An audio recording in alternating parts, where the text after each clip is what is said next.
Assalamualaikum warahmatullahi wabarakatuh. Kami dari kelompok 12 ingin mempresentasikan tentang interpretasi dan penulisan laporan. Next slide.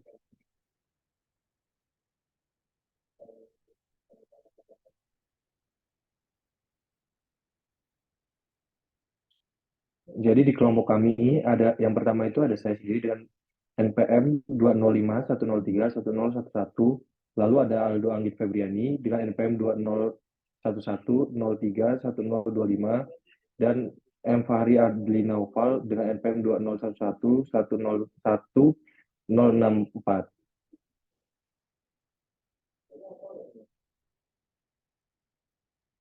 Selanjutnya, apa itu interpretasi?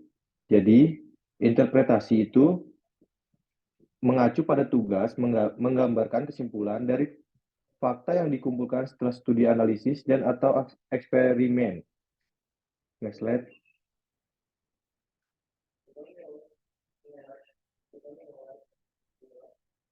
Selanjutnya, mengapa interpretasi itu penting? Yang pertama, melalui interpretasi ini, peneliti dapat memahami dengan baik prinsip abstrak yang bekerja di bawah temuannya. Lalu, peneliti juga dapat lebih menghargai hanya melalui interpretasi mengapa temuannya seperti itu dan dapat membuat orang lain memahami arti sebenarnya dari temuan penelitiannya tersebut. Dan yang terakhir, interpretasi mengarah pada pembentukan konsep penjelasan yang dapat berfungsi sebagai panduan untuk studi penelitian di masa depan. Next slide.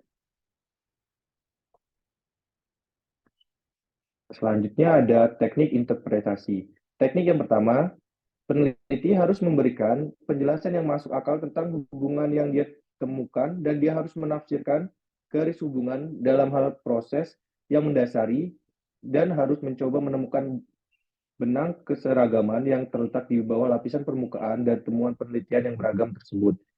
Lalu yang kedua, informasi tambahan yang dikumpulkan. Sama penelitian harus dipertimbangkan dalam proses interpretasi hasil akhir dari penelitian tersebut. Yang terakhir, dianjurkan sebelum memulai interpretasi akhir untuk berkonsultasi dengan seseorang yang memiliki wawasan tentang studi dan yang jujur dan tidak ragu akan menunjukkan kelalaian dan kesalahan dalam argumentasi yang logis. Next slide. Hal yang harus diperhatikan dalam interpretasi yang pertama, peneliti harus selalu meyakinkan dirinya sendiri. Nah, yang kedua, peneliti harus memastikan bahwa data yang digunakan dalam interpretasi telah teruji keandalannya atau fakta-fakta yang disajikan oleh peneliti tersebut dapat dinilai lebih lanjut. Dan yang ketiga, peneliti harus ingat bahwa idealnya dalam suatu studi penelitian harus ada interaksi konstan antara hipotesis awal, observasi empiris, dan konsepsi teoritis. Selanjutnya, materi yang selanjutnya penulisan laporan. Yang pertama, ada analisis logis dari materi penelitian.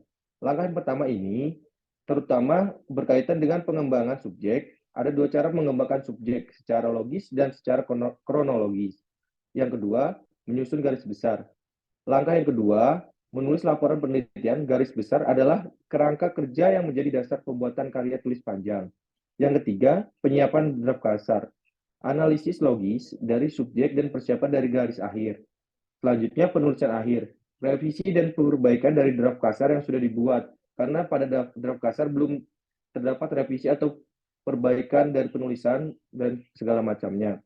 Yang terakhir, penyiapan bibliografi akhir, daftar pustaka yang wajib ditulis oleh seorang penulis yang harus berurut sesuai dengan abjad. Selanjutnya materi akan disampaikan oleh rekan saya. Baiklah, terima kasih Adil. Materi selanjutnya mengenai tata letak laporan penelitian, di mana dalam tata letak laporan penelitian ini terdapat 3 bagian utama. Yang pertama ada halaman pendahuluan, teks utama, dan yang terakhir adalah bagian akhir. Nah, dalam halaman pendahuluan ini biasanya berisikan judul, tanggal, kata pengantar, daftar isi, dan daftar-daftar tabel. Ini ada teks utama atau intisari dari laporan penelitian yang dibentuk ada pendahuluan, pernyataan temuan dan rekomendasi, dan hasil tentunya implikasi dari hasil tersebut. Yang terakhir adalah kesimpulan. Nah, selanjutnya kita masuk kepada bagian akhir. Di bagian akhir ini ada lampiran yang harus dicantumkan sehubungan dengan semua data teknis seperti kuesioner, data-data yang didapatkan, kemudian ada informasi sampel, derivasi matematika dan sejenisnya, ada bibliografi atau eh, referensi-referensi yang digunakan peneliti pada pembentukan laporan penelitian tersebut.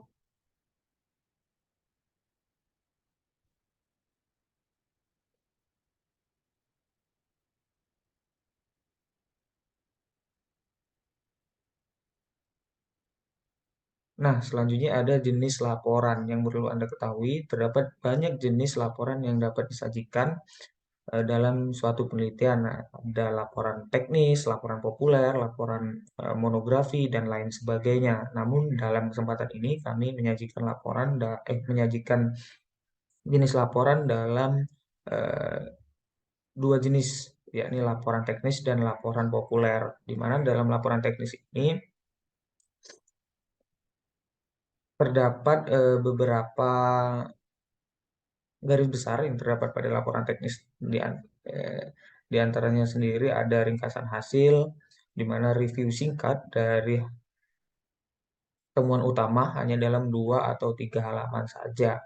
Selanjutnya ada sifat penelitian, seperti menjelaskan deskripsi tujuan umum, rumusan masalah, hipotesis kerja, jenis analisis, dan data yang diperlukan.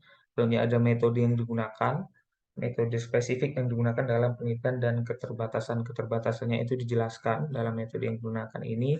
Kemudian ada data, seperti data-data yang terkumpul, sumber-sumber, karakteristiknya, kelebihan dan keterbatasannya itu dijelaskan. Selanjutnya ada analisis data dan penyajian temuan berupa tabel, biasanya grafik, atau kelas selanjutnya dinarasikan secara lengkap.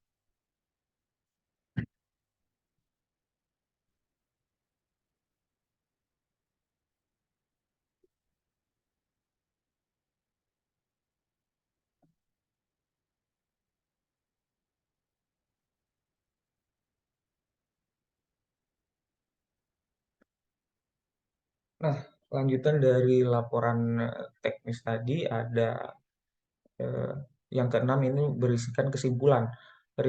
Kesimpulan ini berisikan ringkasan rinci dari temuan-temuan yang telah disajikan di atas, serta implikasi kebijakan yang diambil dari hasil-hasil yang dijelaskan. Ini ada bibliografi, daftar pustaka dari berbagai sumber yang dikonsultasikan, disiapkan dan dilampirkan secara jelas tanpa tertinggal satupun, karena sumber harus dicantumkan dalam suatu laporan. Kemudian ada laporan teknis. Lampiran ini diberikan berkaitan dengan kuesioner, derivasi matematika, elaborasi teknik, dan lain sebagainya. Dan ada indeks. Indeks ini harus disiapkan dan selalu diberikan dalam laporan di bagian akhir.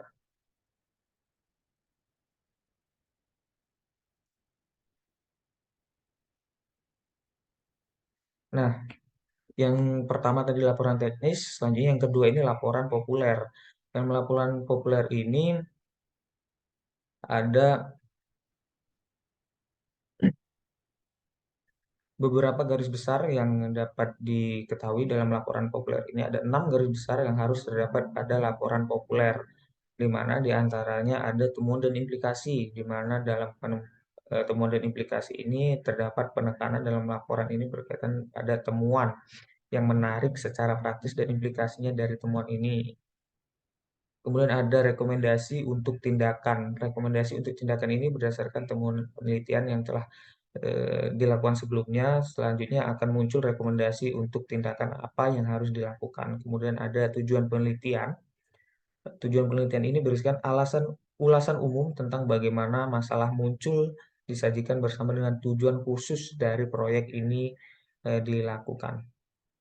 Misalnya ada metode yang digunakan, yakni metode deskripsi singkat dan non-teknis tentang metode dan teknik yang digunakan. Sebenarnya ada hasil, hasil yang merupakan bagian utama dari laporan ini, merupakan hasil analisa dari temuan-temuan yang dilakukan serta analisa menggunakan metode yang digunakan sebelumnya. Kemudian ada lampiran teknis, ini berisikan rincian dari metode-metode yang digunakan secara jelas seperti formulir dan lain sebagainya.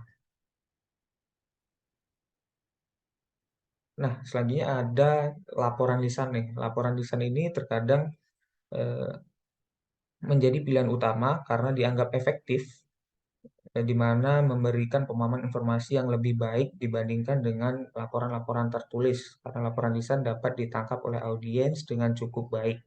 Namun kelemahannya tidak adanya data sebagai simpanan bagi audiens agar dapat mengikat laporan lisan yang disampaikan. Namun, laporan lisan ini dianggap baik karena banyak dengan cepat dapat digunakan oleh audiens.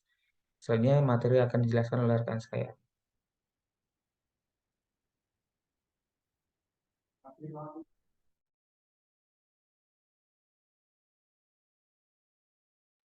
Selanjutnya, mekanisme penulisan laporan penelitian. Yang pertama, ukuran dan desain fisik. Ukuran dan desain fisik mekanisme penulisan laporan penelitian dapat bervariasi tergantung pada institusi atau jurnal yang mempublikasikan laporan penelitian. Yang kedua ada prosedur. Penting untuk mengikuti pedoman yang diberikan oleh institusi atau jurnal yang akan mempublikasikan laporan penelitian dan mematuhi etika penelitian yang berlaku. Yang ketiga ada tata letak. Tata letak laporan harus dipikirkan, diputuskan, dan diadopsi sebagai panduan untuk penulisan laporan yang sesuai dengan kasus masalah. Next.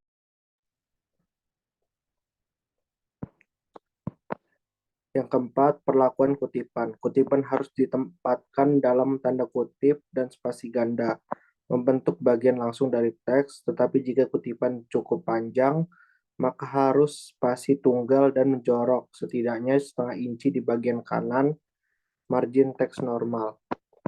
Yang kelima ada catatan kaki, referensi atau informasi tambahan yang disertakan pada bagian bawah halaman laporan penelitian. Yang keenam ada gaya dokumentasi, cara yang digunakan untuk menampilkan informasi atau referensi yang digunakan dalam laporan penelitian. Next slide. Yang ketujuh ada tanda baca dan singkatan pada catatan kaki. Memperhatikan penggunaan tanda baca pada catatan kaki dan juga menampilkan daftar singkatan yang digunakan dalam laporan. Yang ke-8 ada penggunaan statistik, bagan, dan grafik. Penggunaan statistik memberikan klarifikasi dan penyederhanaan materi dari hasil penelitian. Statistik biasanya disajikan dalam bentuk tabel, grafik, batang, dan garis grafik, dan piktogram. Yang ke-9 ada draft akhir. Merevisi dan menulis ulang dari draft kasar. Laporan harus dilakukan dengan sangat hati-hati sebelum menulis draft akhir. Next slide. Yang 10 ada daftar pustaka. Daftar lengkap sumber referensi yang digunakan dalam laporan penelitian. Daftar ini biasanya terletak pada akhir laporan penelitian dan memuat informasi lengkap mengenai sumber-sumber referensi yang digunakan. Dan yang ke-11 yang terakhir, penyusunan indeks. Proses membuat daftar kata kunci atau istilah penting yang terbuat dalam laporan penelitian beserta halaman atau bagian di mana kata kunci atau istilah tersebut terdapat. Next slide.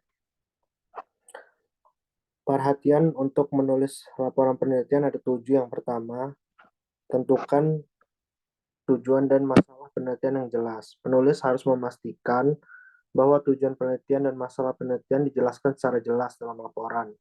Hal ini memperjelas fokus penelitian dan memungkinkan pembaca untuk memahami dengan jelas apa yang ingin dicapai melalui penelitian. Yang kedua, gunakan bahasa yang tepat dan jelas. Penulis harus menggunakan bahasa yang tepat, jelas, dan mudah dipahami oleh pembaca. Hindari penggunaan kata-kata yang ambigu atau sulit dipahami. Yang ketiga ada buat struktur yang jelas.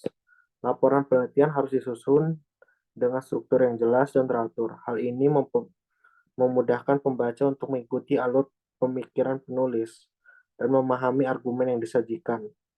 Yang keempat ada gunakan data yang valid.